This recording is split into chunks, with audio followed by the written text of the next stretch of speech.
में गए थे, उनको रास्ते से हाईजैक किया गया। किसी कोई टेररिस्ट हो गया, कोई गुंडे को उठाता है ना, उस तरह से सेटिंग करके उठाया गया, एक जानवर के एक इशू बनाने के लिए। मोर्चा निकालने जा रहे हैं 6 तारीख को आज़ाद मैदान में, जिसमें अभी सिर्फ हमने ज़िम्मेदारों को बुलाया है, जो भी तंजीमें उनके ज़िम्मेदार उसमें शरीक।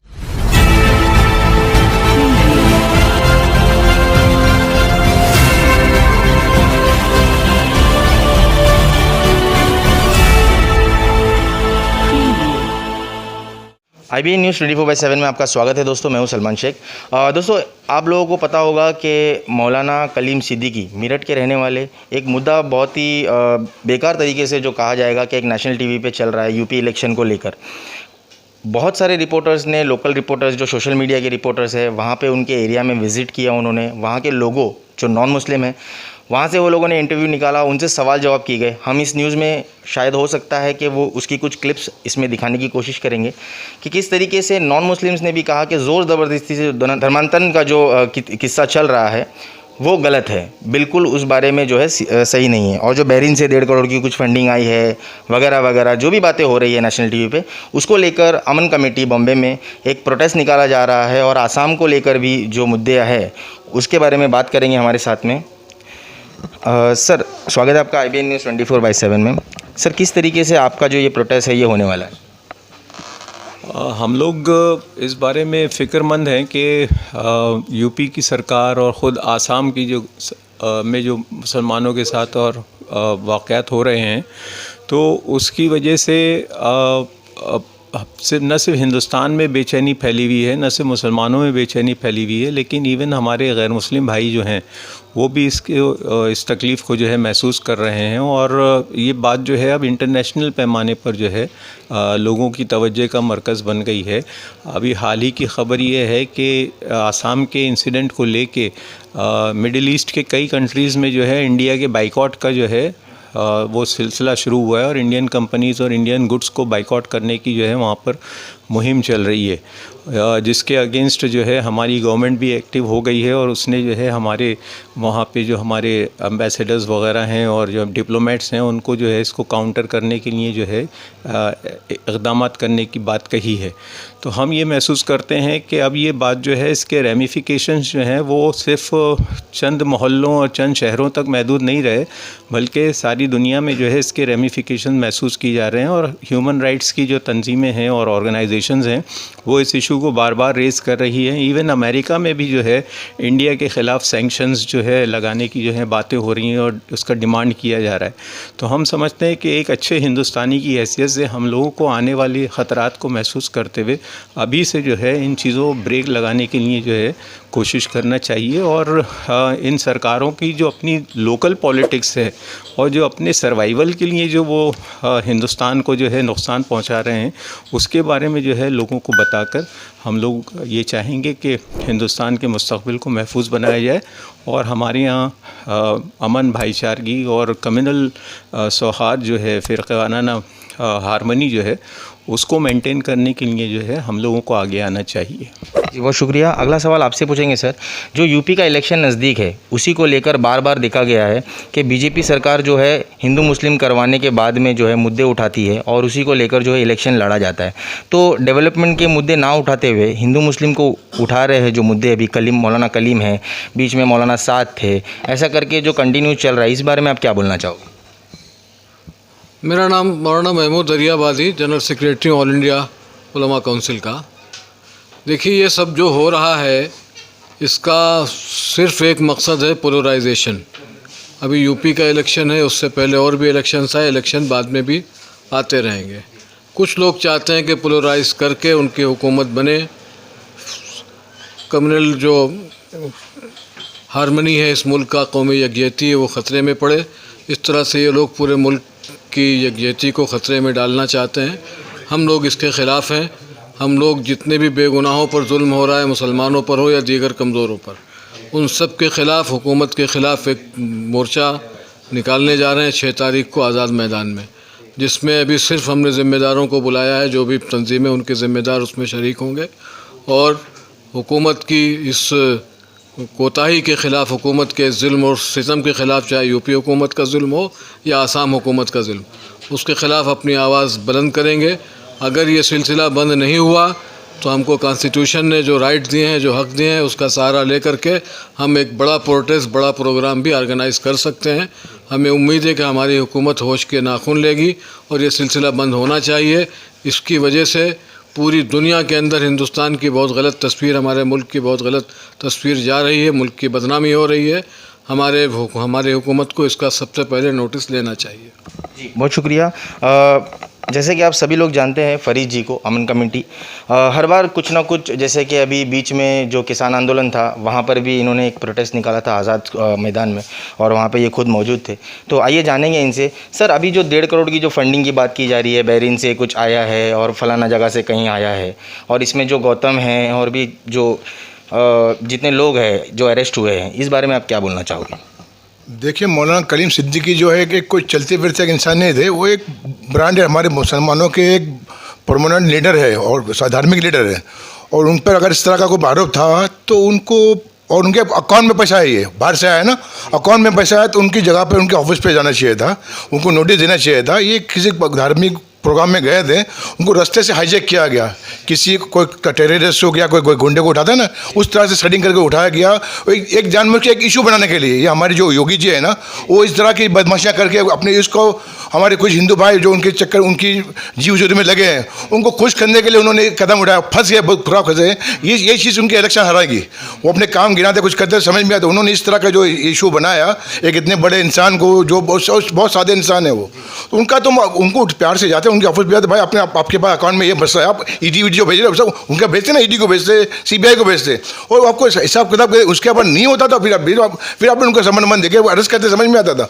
उनको कुछ किया नहीं, तो एक इशू बनाने के लिए कि हम मुसलमान के इतने बड़े नेता को अंदर डाल दिया। इससे पहले भी हमारे मौलाना सज्जाद साहब के उन लोग कैसे अलग अलग तारुफ लगाने की कोशिश की। ये मुसलमानों को किसी तरह से चाहते हैं कि हिंदू मुस्लिम मिले नहीं, और आज हमारे भारत का हिंदू और मुसलमान इतना होशियार और समझदार हो गया है, अब इनको इस बेस पे उनको वोट नहीं मिलेगा। इन्होंने अपनी खुद की नैया में खुद ही खड्डे कर दिए हैं और पानी भर रहा है, डूब जाएंगे इन लोग इंशाल्लाह। देखा गया है कि अमन कमेटी जो है हर बार हिंदू मुस्लिम को मिलाने की कोशिश जो कर रही है, मर्ज का जो एक प्रोटेस्ट हुआ था उसमें भी आप आगे आए थे, मतलब ऐसा क्यों कि हमेशा जो है अमन कमेटी ही सबसे पहले जो है मुंबई के अंदर देखी गई है कि आगे आके इस चीज़ के लिए बात करती है? अमन कमेटी एक NGO, नॉन पॉलिटिकल ऑर्गेनाइजेशन है। इस ऑर्गेनाइजेशन को सब तमाम जितने भी पॉलिटिकल लोग भी, हमारे जो अच्छे इशू होते हैं, हम भारतीय हैं, हमको हमारे देश को बचाने के जो एकदम कर सकते हैं हम करते हैं, क्योंकि जो हम ऐसी चीज़ को इशू हाथ में लेते हैं कि जो लोग दूसरे लोग सोचते डरते हैं। किसान हमारे देश का पहला स्लोगन है, जय जवान जय किसान। तो हमारे जवानों के लिए भी हम जान देंगे, उनके लिए और जोड़ेंगे, हमारे किसानों के लिए भी। किसान भाई भी तो 1 साल होने आ गया, पूरा 1 साल हो गया, लास्ट 2 दिन पहले मोदी जी बड़ी भी परसों भी आके अमेरिका से जलील होकर आके कल हाकर है बड़ी वहाँ पे। मतलब नहीं, तुम पढ़ने के लिए दो ना, उनको बुलाओ। हमने बुलाया, हमने कहा किसको बुलाया? किसान लोग बोल भी रहे बेचारे कि हमको बुलाओ, किसको बुलाया? खाली इससे में हमने बुलाया, किसको बुलाया? वो टिकट जो है कह रहे हैं कि हमको बुलाओ, हमको किसने? खाली मीडिया में बोल चलते, उनका कोई भी नेता बोलता नहीं हमने बुलाया था, आया नहीं। उन्होंने कहा एक तो हमको एक फ़ोन नंबर तो दीजिए, किसने बुलाया, क्या बुलाया? तो करने 1 साल हो गए, अभी भी वो बच सकते हैं। मोदी जी को अपनी बरसात को बचाना है, क्योंकि अभी इंटरनेशनल मुद्दा हो गया, किसानों का मुद्दा भी इंटरनेशनल पर फैल गया है ना। तो उनके लिए हम अभी चाहेंगे वो अपनी जो गलतियों को तौबा कर ले और वहाँ योगी जी को दबाए। ये जो जुल्म कर रहे हैं हिंदुस्तान बर्दाश्त नहीं करेगा। अंग्रेजों ने इतने साल किया और लोगों को डिवाइड करने की कोशिश की। हमारे यहाँ तो हर मज़हब का एक गुलदस्ता है, हिंदू मुस्लिम सिख ईसाई, और एकदम एक गुलदस्ता है, उसे इतनी बड़ी ताकत को उन्हें भगाया। तो इनकी औकात क्या है? ये तो अभी चीटिंग करके और जो EVM वगैरह में जो सर्किट उंगली कर करके आगे बैठे सत्तावन और कुछ नहीं कर रहे। अभी आपने देखा अभी यूपी में तो लोगों को, उनको बेचारे हमारे गैर मुस्लिम भाइयों को आग में नसीब नहीं हुआ, उनको बहा दिया गया। मतलब समझ में नहीं आया, दफना कम से कम दफना देते, दफनाए भी नहीं उन्होंने, बहा दिया जिन लाशों को। मतलब ये समझ में नहीं आया हमको तो। बहुत शुक्रिया, ये थे फरीद जी। आइए और भी लोगों से हम बात करेंगे और जानेंगे इस बारे में पूरी डिटेल। तो हमारे साथ में एक और कमेटी के मेंबर हैं, हम उनसे भी बात करेंगे। ये पेशे से एक डॉक्टर है अजीम जी, इनसे भी बात करेंगे और जानेंगे कि एग्जैक्टली बयान आया है वहाँ से, उसके बारे में इनका क्या कहना है। देखिए, मौलाना कलीम सिद्दीकी एक निर्दोष आलिम दीन है, बहुत बड़े आलिम दीन हैं। उनको जिस तरीके से झूठे इल्ज़ाम में गिरफ़्तार किया गया है कि वो जो एक रैकेट पकड़ा है और वो लोगों को लालच दे के कन्वर्जन करा रहे हैं, ऐसा कुछ भी नहीं है। मौलाना कलीम सिद्दीकी सच्चे आदमी है, वो एक ईश्वर की बात करते हैं, लोगों से मोहब्बत करते हैं, उनके दिल में हिंदू मुसलमान सबके लिए मोहब्बत और प्रेम है, सच्ची बात कहते हैं वो। ये एडीजी ने जो बात कही है वो एकदम झूठी बात है। ना तो कोई रैकेट पकड़ा गया, ना ही एक साबित करके दिखा दे एडीजी कि किसी भी एक आदमी को धर्मांतरण करने के लिए पैसा दिया गया हो या ज़बरदस्ती की गई हो। तो ये झूठी बात है। यही एडीजी वो हैं जिन्होंने जब दलित लड़की का रेप हुआ था, जिसका मर्डर हो गया, इन्होंने ये कहा था कि रेप नहीं हुआ है। तो ये इस तरीके के बयान इतने बड़ी पोस्ट पे बैठे हुए अगर लोग देते हैं तो इससे देश में एक गुमराही फैलती है। और मीडिया के ज़रिए से जिस तरीके से एक रिस्पेक्टेड आदमी को, हम तो समझते हैं कि मौलाना कलीम सिद्दीकी को बेकसूर रिहा करें और ऐसे लोगों के खिलाफ कानूनी कार्रवाई होना चाहिए जो लोग सरकारी पोस्ट पे बैठे हुए हैं, ऊंची ऊंची पोस्ट पे, और इतनी गलत बयानी से काम लेते हैं। इससे वो ख़ुद अपने देश का और हमारे प्रदेश का, उत्तर प्रदेश का भी नाम ख़राब कर रहे हैं। और हमारी सरकारों की जो वैल्यू है, एक इतनी बड़ी पोस्ट पर बैठने वाला आदमी अगर इस तरीके का स्टेटमेंट देता है तो बड़े बड़े आला अफसरान जो हैं, बड़े बड़े IAS IPS ऑफिसर जो इतनी ज़िम्मेदारी से बात करते हैं, इन ऐसे ऑफिसर के होने की वजह से बहुत ख़राब इमेज जाती है और बहुत बड़ा डैमेज होता है, हमारे जो ब्यूरोक्रेसी को बहुत डैमेज होता है। आप क्या बोलना चाहोगे सर इस बारे में? जी, मैं अब्दुल हसीब बाटकर, जमात इस्लामी मुंबई का सदर हूँ। देखिए, ये जो जितने भी एलिगेशंस हैं ये इतने झूठे हैं कि इसका सबसे पहला सबूत ये है, प्रूफ, कि इन्होंने कोर्ट में जो चीज़ सबमिट की और जो मीडिया में की पुलिस ने, दोनों बिल्कुल अलग अलग है। उससे तो सबसे पहले खुद इन पर केस होना चाहिए कि वो कोर्ट को क्या बताती है और प्रेस में किस तरह नफ़रत फैला रही है। दूसरी बात ये है कि इन्होंने ये जो बात कही कि भाई जो धर्मांतरण की बात थी, कि धर्म परिवर्तन की बात थी, ये बात तो सेंटर सतह पर भी झूठ है और यहाँ भी झूठ है। इसलिए कि जो RTI एक्टिविस्ट ने जो ये डाला था कि किस तरीके से वो अमित शाह या उस तरफ वो रिपोर्ट मांगी थी उन्होंने कि भाई ये इसका वो फैक्ट बताइए, तो उसका जो जवाब उनको ये आया कि ऐसा कोई बात ही नहीं है देश में। तो इसका मतलब ये हुआ कि ये पूरे देश की सतह पर भी एक झूठा धर्म परिवर्तन का खेल खेल रहे हैं और यहाँ पर भी इन्होंने यूपी की सियासत के तहत वो किया। अब अगर इनको पैसों का मामला है तो इनके तो FCR अकाउंट है, इनके अकाउंट्स की डिटेलिंग वो लोग मालूम करें। उसके लिए एक क्रिमिनल की तरह उठाने का मतलब ये है कि सिवाय ये और नफ़रत फैलाने के और कुछ नहीं चाहते और यूपी में सिर्फ पॉलिटिकल गंदा खेल खेल रहे हैं, जिसको हम क्या करते हैं, उसकी मुखालिफत करते हैं और ये कहते हैं कि उनको बाइज्जत बरी किया जाए। एक आखिरी जो है मौलाना हमारे साथ में नहीं होना चाहिए, इस बारे में आप क्या बोलना चाहोगे? मेरा नाम मौलाना अनीस अहमद अशरफ़ी है, रज़ा फाउंडेशन से ताल्लुक़ है मेरा। मैं ये कहना चाहता हूँ कि योगी जी के पास कारनामे के लिए, काम के नाम पर अपने प्रदेश के लिए एक फ़ोटो तक नहीं है। जब उनको अपने काम को दिखाना था तो उन्होंने बिल्डिंग कहीं की दिखाई और रोड कहीं का दिखाया, और काले करतूतों के नाम पर उनकी पूरी ज़िंदगी जो है स्याह डायरी से भरी हुई है, स्याह पन्नों से भरी हुई है, जिसमें 2021 का सबसे बड़ा इंसिडेंट, सबसे बड़ा हादसा मौलाना कलीम सिद्दीकी साहब की गिरफ़्तारी है।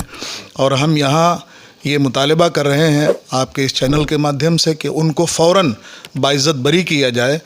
आप ये देखें कि उन्होंने उनकी गिरफ़्तारी के नाम पर 2 बड़े इल्ज़ामात लगाए, एक धर्मांतरण और दूसरा पैसों का लेन देन, और दोनों के मुतालिक वो अभी तक सबूत नहीं पेश कर सके हैं। लिहाजा हम ये मुतालबा करते हैं कि पूरे देश के लोगों का गुस्सा है आप पर, और अगर आपने उनको बाइज़्ज़त, न सिर्फ़ उनको बल्कि मौलाना उमर गौतम साहब और उनके तमाम साथियों को फ़ौरन बाइज़्ज़त बरी किया जाए, वरना आपकी छवि ख़राब हो चुकी है और आपका तख्त अब जाने वाला है। जी, बहुत शुक्रिया।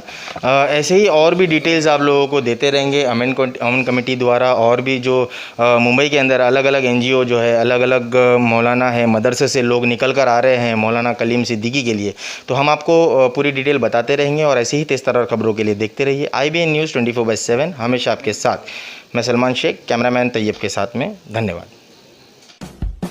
और भी लेटेस्ट वीडियोस के लिए लाइक कीजिए, सब्सक्राइब कीजिए और बेल के आइकन को दबाना ना भूलिए।